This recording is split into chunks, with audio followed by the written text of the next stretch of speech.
having a good time, folks? I think this outfit says, I think this fashion statement says, I'm having a good fucking time! This kind of clothes you just put on and goes, come on, come on! You wanted to party? Fuck it, let's go!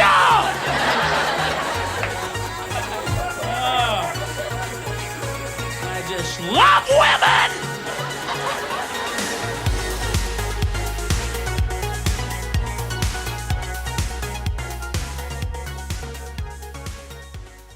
Recently, a guy asked me to make a video about the black pill, and I told this guy, listen, to be honest with you, I don't really know what the black pill even is, and I refuse to look it up. But from what I understand, the black pill is basically this idea that you've got to be really good looking for women to want to have sex with you. You need to be tall, have a square jaw, hunter eyes, great hairline, all that shit. And if you don't have these things, women will never want to fuck you, and it's better to just not even try. Like, if you're born with bad genetics, if you're short and ugly and bald and whatever else, then just stop trying. Don't make any effort to change or improve. It's hopeless anyway, so just accept your fate, wait till you're dead, and better luck next life, I guess. Now again, to be honest with you, I don't even know what their arguments are, and that's actually kind of the point of what I wanted to talk about here. I'm not even going to try to debunk the black pill or say they're wrong. For all I know, they might have great arguments for why everything I believe is wrong and for why everything I say is impossible. Well, first of all, through God, all things are possible, so jot that down. But this actually kind of gets at the key to my whole philosophy when it comes to getting laid, getting beautiful girlfriends, and even just wider success in life. I don't give a fuck what the truth is. I don't give a fuck what's possible.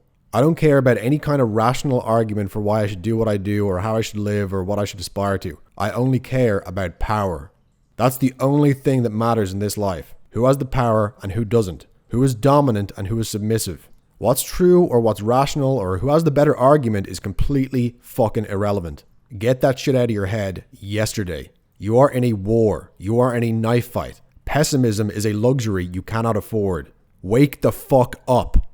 The funny thing is, I actually like a lot of these black pill guys. You know, a lot of these incel guys, Luxmax guys, that whole subculture. A lot of these guys are actually very intelligent. They're very sensitive. Some of them are very funny. And I actually feel a lot more affinity with these guys than I do with your average normie. Where I differ from them is that I'm not sensitive, I'm not really that smart, and I don't really give a fuck about what's rationally true or false, or what the arguments are, or what the science says, or what the studies say. Get the fuck away from me with your studies. I'll push you down the nearest flight of stairs. Life is not a debating club, it's a war, and all I care about is winning. I want to crush the competition. I want to eat them alive. I want to slit their throats and take their souls. I want to cut their heads off and drink wine out of their skulls. Facts and information that help me do that get accepted into my brain. Facts and information that do not help me do that get rejected. So again, everything I say in these videos and everything I personally believe, it has nothing to do with what's true or false. That's beside the fucking point. If something I say happens to be true on a factual or scientific level, great. That's a happy coincidence. But the reason I believe what I believe, the reason I do what I do, the reason I have the mindsets I do about women and life and everything else, is that these beliefs help me to win. And again, winning, power, domination. This is the fundamental game we are playing here in this material existence. Look at nature. Everything survives by eating everything else. This is hard-coded into the fabric of existence. You are never getting away from it. You know, William Burroughs said, this is a war universe. War all the time, that is its nature. There may be other universes based on all sorts of other principles, but ours seems to be based on war and games. Now, in a war, does the black pill help you win? Probably not. I mean, it's debatable, right? But if we define the black pill as basically a complex of ideas that says it's hopeless, so don't even try, well, if you got a battalion of soldiers to internalize that belief, they're probably going to get killed. They're going to eat shit. In a war, morale is more important than almost anything else. You have to believe that victory is inevitable. In a battle, in a war, in a knife fight, and life is a knife fight, you can't afford not to believe this. Your survival depends on it. And when you believe that victory is inevitable, this gives you the morale and the energy and the enthusiasm which makes it a self-fulfilling prophecy.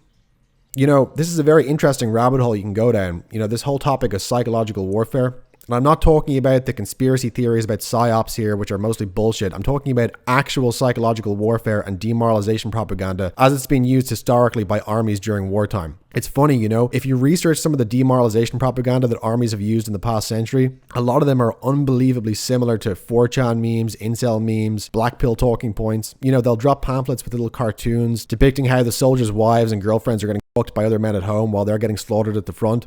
They use a lot of cuckold type themes. And even removing the sexual aspect, the main message of all demoralization and psychological warfare is basically, it's hopeless. Give up. Don't even try. It's over. It's too late to fight. It's over. Give up. Which, basically, that's the black pill. It's the exact same message. It's the same philosophy.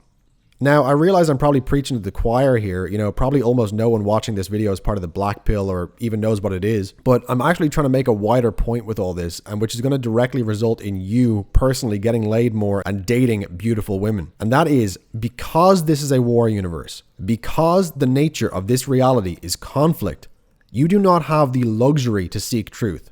You're in a fucking war. You're in the trenches right now. And you are either going to kill and destroy the rival army and then enslave them and take their land, take their possessions, take their women, or you are going to lose this war and you are going to be enslaved by them. That is the nature of material existence. It might be different in heaven where we're all one and there's no division, but down here in this plane of reality, we are all separate and we are all in constant conflict. And because you're in conflict, because you're in the jungle, either eating or being eaten, you don't have the luxury to seek truth. You have to base your beliefs and your mindsets not on what is necessarily true or rational or logical. You have to base it on what is going to make you win versus what is going to cause you to lose. And blackpilling is going to make you lose. Focusing on the negative of your situation is going to make you lose. I told this guy, I feel the same way about the black pill as I do about gore or videos of people getting beheaded. I don't even want to see it. I won't click on it. I won't look at it. I'm certainly not going to seek it out.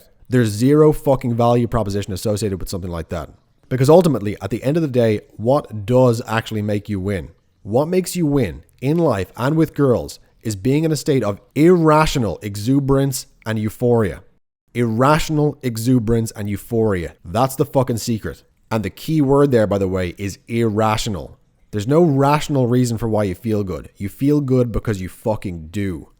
I came here to YouTube to teach people only one thing, and that is the merit of madness. Divine madness is the secret. Irrationality is the key to success. There's a reason I put that clip of Sam Kinison at the start of the video. This is a guy who is objectively, on paper, about a 2 out of 10 in looks. I mean, he might even be a 1 out of 10. He's fat. He's basically a human circle. He's bald, but the hair he does have is this crazy long hair with a comb over. He's short. He's 5'5". This guy, on a physical level, should be the most black-pilled person on the planet. He should have no hopes of getting a girlfriend. Yet read about Sam Kinison with women. Listen to stories from people who knew him in the 80s. This guy was a fucking animal. He was railing beautiful girls 3, 4, 5 at a time every fucking night. Orgies with strippers, just absolute debauchery every night, every day. Now you can say, well, he was famous, he was a celebrity, it doesn't count. Or you could say, well, he was giving these girls drugs, he was giving them coke. A lot of them were probably escorts as well. And I'm sure that's all true. But the point is, if you leave your house at all, if you go out and get life experiences, you will run into guys like this who pull mad pussy despite being ugly, short, fat, bald, broke, whatever. And they're not celebrities. Now, admittedly, it's not common, but there are those exceptions to the rule and you will meet them. The other thing is, the guys who pull the most are rarely the best looking, and the guys who are the best looking are rarely the ones who pull the most.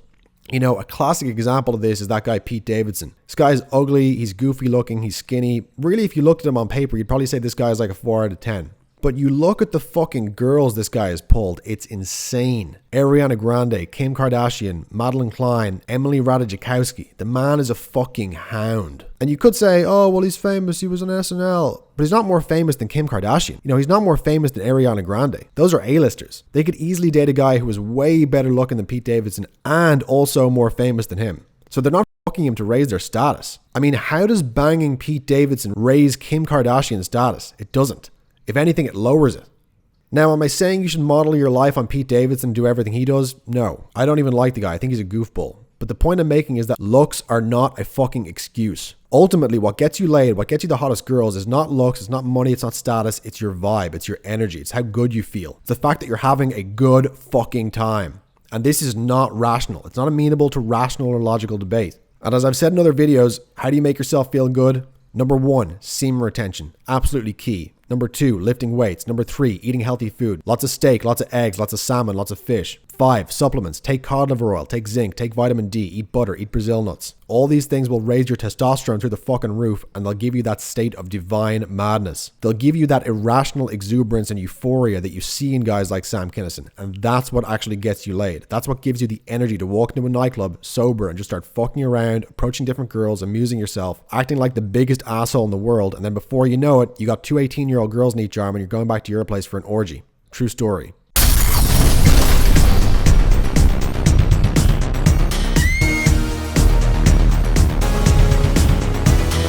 If you like this video, then check out the secret video I linked in the description. I can't post it on YouTube because it's pretty X-rated, but in that video I'm going to show you the secret to make perfect 10s fall head over heels in love with you and beg you to bang them using a secret psychological warfare technique known as predictive programming. Predictive programming is the key to making hot girls fall in love with you over text and in person, and in the video on the next page I'll show you exactly how to do it. Click the link in the description to watch it now. All you got to do is send the girl you want a simple 12-word text which I will give you, and she will be naked in your arms within 24 hours. Click the link in the description now and watch the secret training video to see how to do it on the next page.